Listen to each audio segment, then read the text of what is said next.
D'abord, bonjour Gaspard, vous étiez impatient ce matin. Oui, bonjour tout le monde. Comment ça va ce matin ? Écoutez, j'ai entendu les dernières déclarations du président Macron et j'ai comme l'impression que ça sent un peu la mobilisation générale pour le front de l'Est là. Ah bon, vous pensez ? Ce rythme-là, d'ici un mois, fini le petit commentaire de l'actu, fini la petite revue de presse, les muffins, le café, le petit blabla du off avec les invités.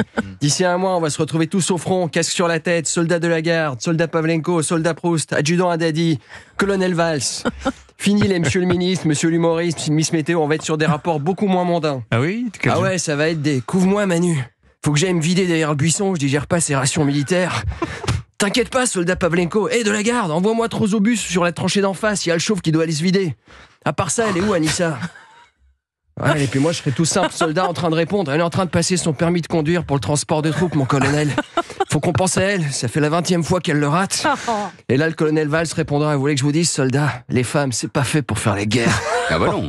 Et puis dans un moment de silence, brisé parfois par le soulagement de Dimitri au loin, je relancerai, mais vous, mon colonel, vous ferez quoi quand la guerre sera finie ? Et là, j'imagine le regard de Manuel Valls se perdre à l'horizon. Et tout en se roulant une clope qui fera bouger sur son biceps le tatouage de la tête de Bernard Cazeneuve, il dira « Moi, quand la guerre sera finie, je vais ouvrir un bar à tapas sur une plage de Barcelone. J'ai déjà le nom. Chez Manuelito, tapas, piquillos et churros. Quand j'arrive à dormir, je vois déjà la devanture du cabanon, jaune et bleu, vraie boîte châtaignier des Asturies et des parasols de chez Jiffy, des idées de génie. Mais comme disait Cabrel, otras vidas, otras toros. » Bon, vous pensez qu'il y a un vrai risque de guerre, Gaspard ? C'est évident, d'ici un mois, on va tous être entassés dans des trains sur les quais de gare de la gare de l'Est, brailler comme des cons. À Moscou, à Moscou, à Moscou.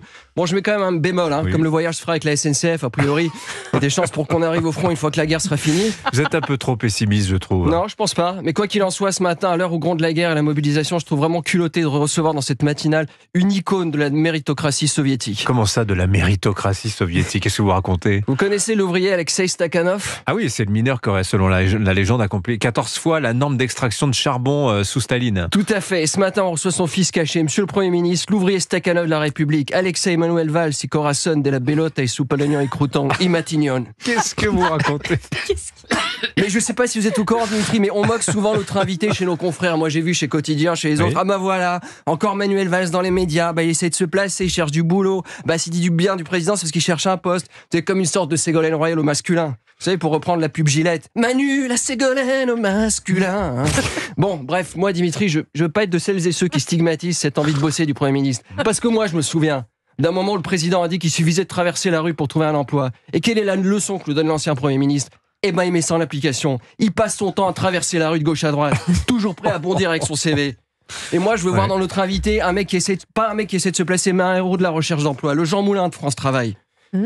Et franchement, je vais intercéder à votre faveur à la direction.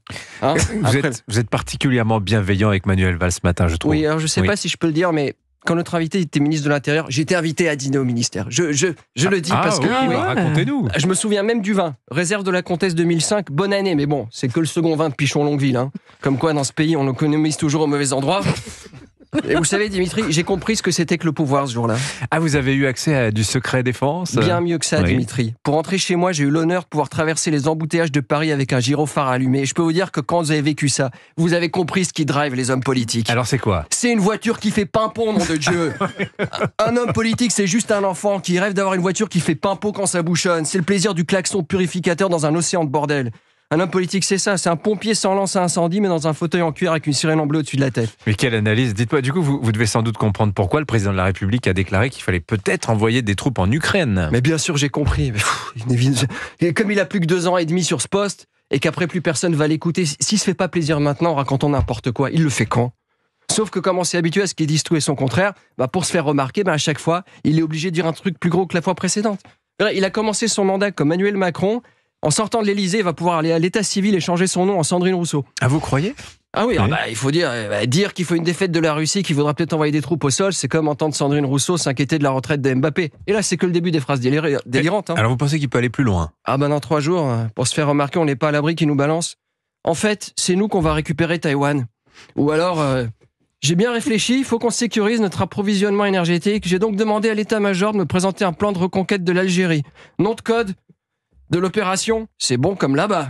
Allez, bon week-end. Bon week-end. Merci beaucoup, Gaspard. Merci. Allez, merci, Manuel Valls. Hein. Mais je vous en prie, je sors avec mes épaulettes de colonel.